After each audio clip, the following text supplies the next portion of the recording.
Attention, your paradigm is about to shift at the intersection of fact and reason.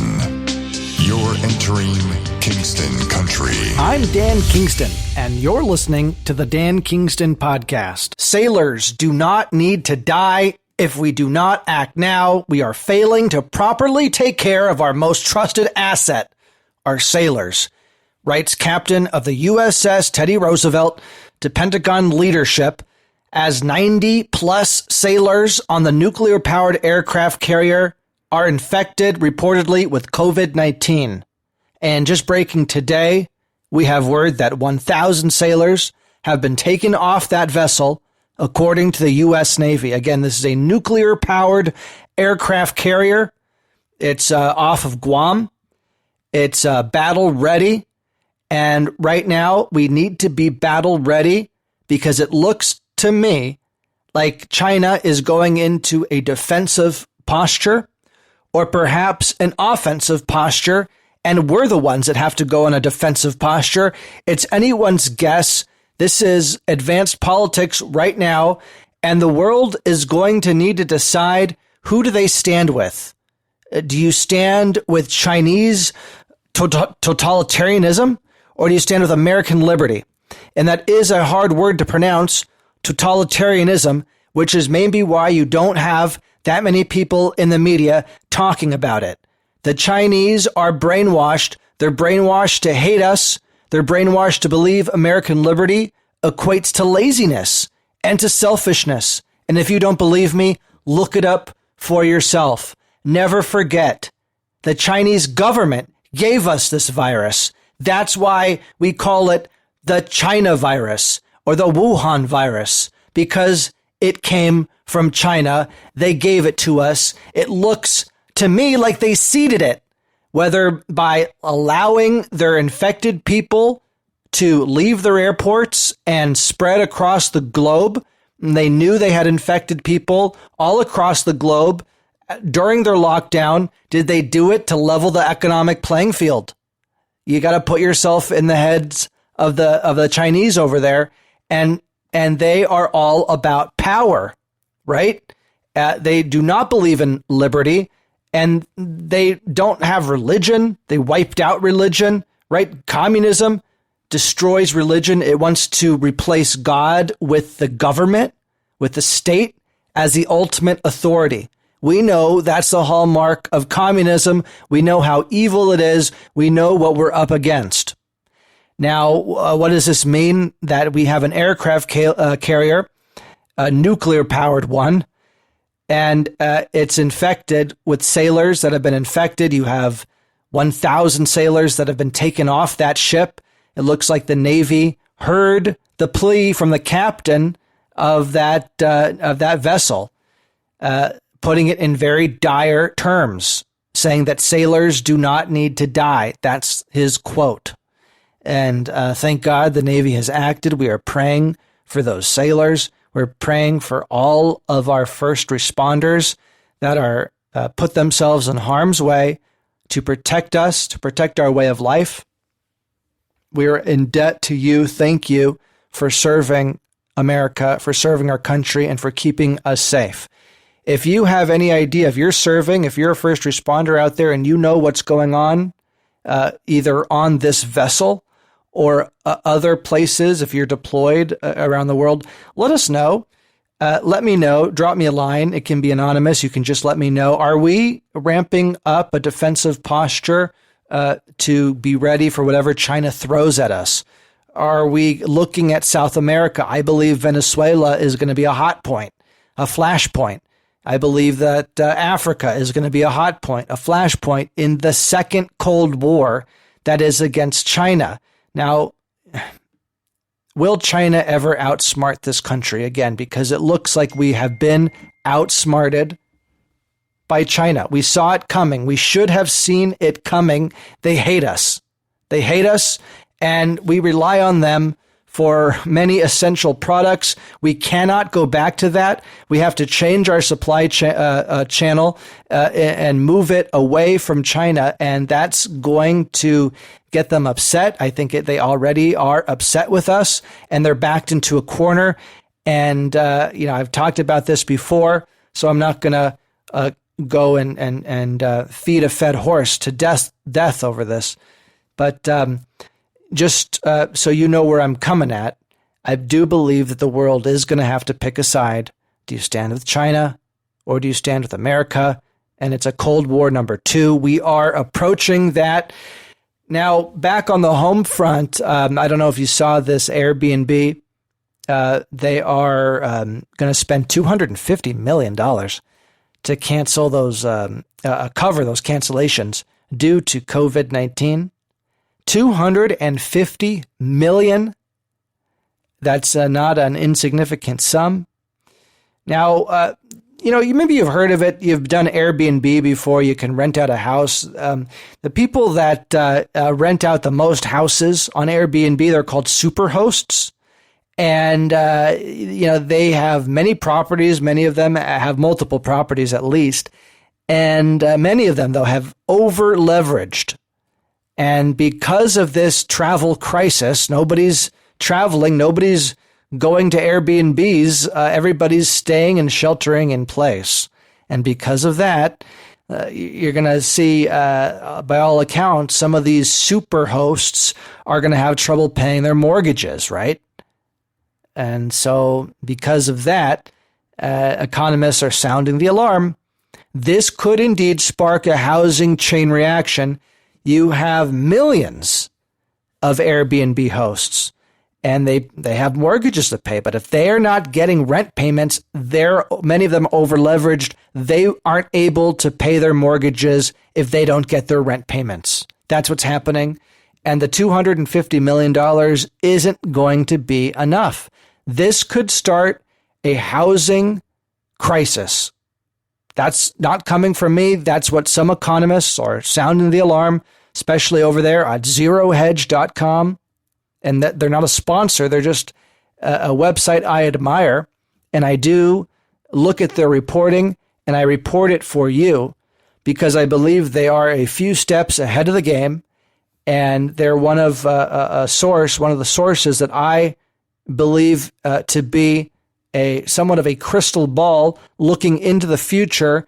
The future is saying that we're going to have another housing problem. It might not become a crisis, but there is going to spark chain reaction because of this Airbnb crisis that's happening, okay? So it may not be a housing crisis, but it certainly is an Airbnb crisis, and that is a significant sector of the housing market. Could it have a chain reaction? Do you think it will have a chain reaction? Are you an economist out there? Can you let me know your thoughts about Airbnb spending $250 million to cover those cancellations due to the COVID-19 fallout? And along those lines of Zero Hedge, there's another article put out by Zero Hedge, and I'm not just parroting everything Zero Hedge says, but there were a few articles that I read back to back, and one of them was the Airbnb crisis. Another one of the articles was that supplies really are getting tight because of the everybody's shopping now at grocery stores, and many people think it's hoarding. Maybe you've blamed hoarding on the food shortages you see at grocery stores. It's not, huge. I'm not talking about like you can't get food. I don't want to mean to panic you if you haven't been out for a while. No, there's still, plenty of food, but you do notice some products are missing. Some brands are different than you're used to. They may not have your preferred brand. They may not have your preferred product at all. This is the new reality that we're being faced with, and at least over here in California, that's what we're seeing, and many Americans are blaming that on hoarding, but that's not the case. There's something a little bit more dire going on, and I don't want to cause any kind of hoarding panic by shedding light on the fact that some of this is not because of the hoarding. I don't want you to run out there and tell everybody, Dan Kingston says this is an issue. We're all going to run out of food and there's going to be starvation. That's not what I'm saying. But what I am saying is you happen to listen to this podcast. And while we do have a lot of listeners, This is a relatively small community. I mean, you get several hundred people listen a day, and that's you. And I thank you for doing that. Please spread the podcast. But because this is a tight-knit community, I do feel like I have a responsibility to share things that maybe if I, was like, had 1 million listeners, I would think twice about sharing because I wouldn't want to spark some kind of panic or crisis. But because it's a tight-knit community, I'm going to tell you what maybe other people are not telling you because they don't want to spark, again, a panic. Well, according to Zero Hedge, a respected platform, and according to this article, and it makes intuitive sense, Americans aren't going to restaurants as much because they're stuck at home because of the shelter in place. Frankly, because Americans are scared to go to the grocery store. Maybe you're not. Many are scared to go outside. And because of that, and because they're scared to go to restaurants as well, they're going to have to pick your poison, right? I mean, most of the restaurants are closed now. So where are you going to get food? You have to go to the grocery store. You're going to have to. So more people are going to the grocery store than ever before. Now, even though people are scared, they still have to go.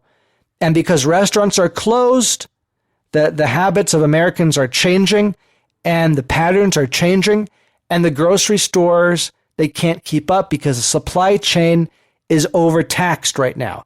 So what happens? Well, I guess the West Coast and the Midwest, went at first to stock up on supplies in a big way, and they were able to restock, the grocery stores restock the supply chain. The warehouses now are very much taxed. That's why you're seeing brands that you don't normally recognize.